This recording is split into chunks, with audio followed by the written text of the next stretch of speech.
Саламатсыздар балалар. Қазақ тілі сабағынан бос уақытты тиімді пайдалану тақырыбындағы сабағымызды бастаймыз. Бүгінгі сабағымыздың мақсаты тыңдалған мәтін негізінде сұрақтарға жауап беретін боласыңдар, өз ойларыңды еркін білдіресіңдер. Екінші, жұрнақ арқылы жасалған туынды сөздерді жазбаша тапсырма орындау барысында қолданатын боласыңдар.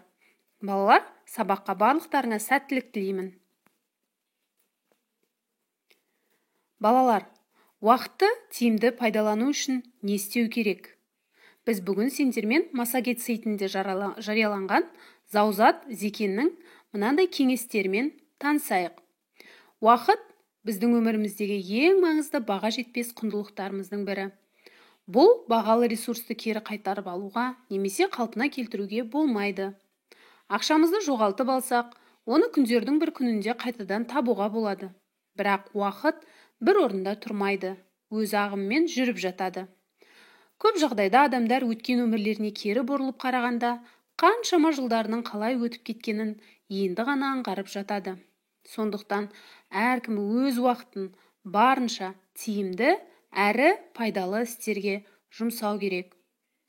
Уақытты тиімді пайдалану үшін не істеу керек екен? Төмендегі кеңестермен таныс болыңыз.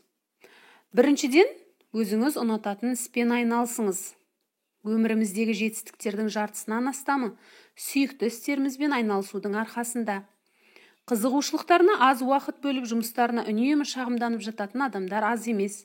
Сондықтан сіздің табыс көзіңіз бен сүйікті ісіңіздің арасында байланыс болғаны дұрыс. Балалар, біз алдағы уақытта дәл осы хобби тақырыбына кеңірек тоқталатын боламыз.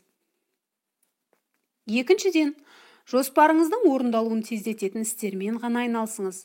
Күнделікті жұмыстарыңыздың ішінен пайдасыз, керек емес істерді алып тастаңыз.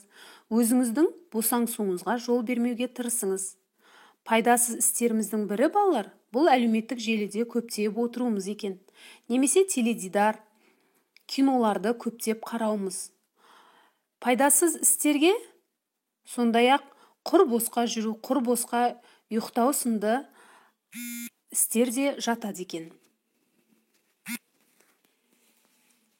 Келесі кезекте кеңесіміз бүгін және дәл қазір қандай жұмыстар маған пайда келеді?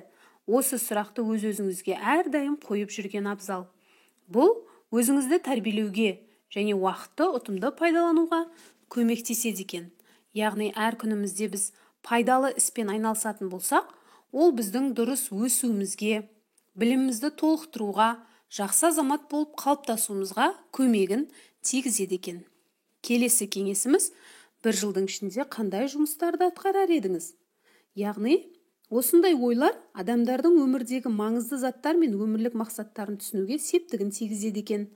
Бұл арқылы адамдар нақты жоспар құрып, сол жоспарларды орындауда жұмыс істей бастайды.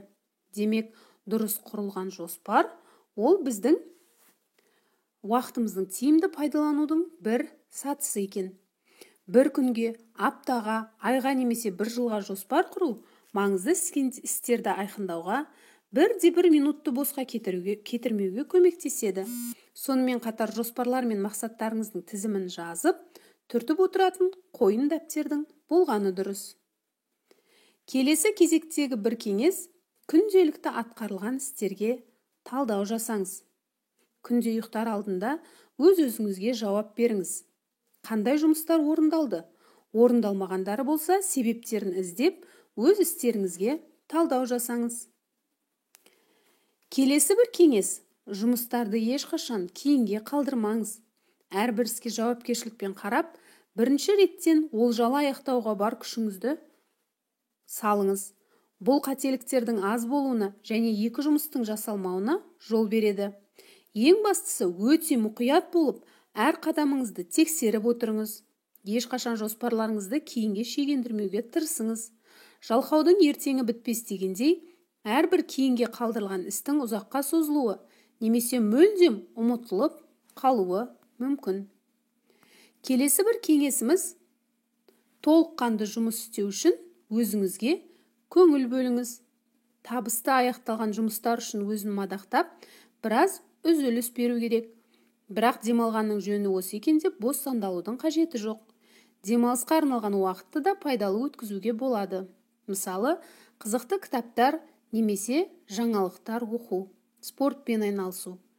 Демек, әр адамның өмірде күнделікті өзіне міндеттелген жүктемелер мен жұмыстардан тыс өзінің бос уақыты болады екен. Яғни осы бос уақытты да біз барынша тиімді пайдалануымыз қажет екен балалар. Бос уақытты тиімді пайдалану әрі сіздің дұрыс өсуіңізге, дұрыс азаматша болып қалыптасуларыңызға өзінің себебін тигізеді. Балалар, тыңдалымнан кейінгі мынадай тапсырмаларды орындайық. Уақытты тиімді пайдалануда сізге қандай кеңестер ұнады? Екінші, сіз өзіңіз уақытты тиімді пайдалану үшін қандай кеңестер қосасыз? Үшінші, саған бос уақытта немен айналысқан ұнайды? Төртінші, әлеуметтік желіге көп уақытыңды арнайсың ба? Бесінші, бос уақытта пайдалы іспен айналысу дегенді қалай түсінесің? Алтыншы, өз-өзіңе есеп беру үшін не істеу керек деп ойлайсың? Балалар, осы берілген сұрақтарға ауызша жауап беріңіздер. Біздің бүгінгі сондай-ақ өтетін тақырыбымыз түбір және туынды сөздер. Сіздер бұл тақырыптармен бастауыш сыныптардан таныссыздар. Түбір сөз дегеніміз сөздің бастапқы мағыналық бөлшегі. Мысалы, ауыл және бала. Балалар, мен әдейі осы екі сөзді алып отырмын. Себебі көптеген оқушылар түбір сөз деп ең түпкі мағыналық бөлшегін алудың орнына кейде сөздерді бөліп тастайды. Мысалы, ауыл деген сөздің түбірі ауыл. Оған дың, ауылдың деп жалғаулар жалғана беруі мүмкін. Бірақ оның түбірі еш уақытта ау болмайды. Ау деген ол бөлек балық аулайтын құрал. Сондықтан осы тұста шатаспаңыздар. Сондай-ақ бала деген сөздің түбірі де бала. Яғни, бұл жерде бал деп шатаспауымыз керек. Мағыналық бөлшек дегеніміз бала. Яғни, адамға тән берілетін атауды айтады екенбіз. Келесі, туынды сөз. Түбір сөзге жұрнақ жалғану арқылы жасалатын сөздерді айтамыз. Туынды сөз өзі аты айтып тұрғандай, басқа бір түбірден жаңа сөз тудырады екен. Мысалы, оқу, не істеу, етістік, шы деген жұрнақ жалғану арқылы ол оқушы, яғни сабақ оқитын балаға айналған екен.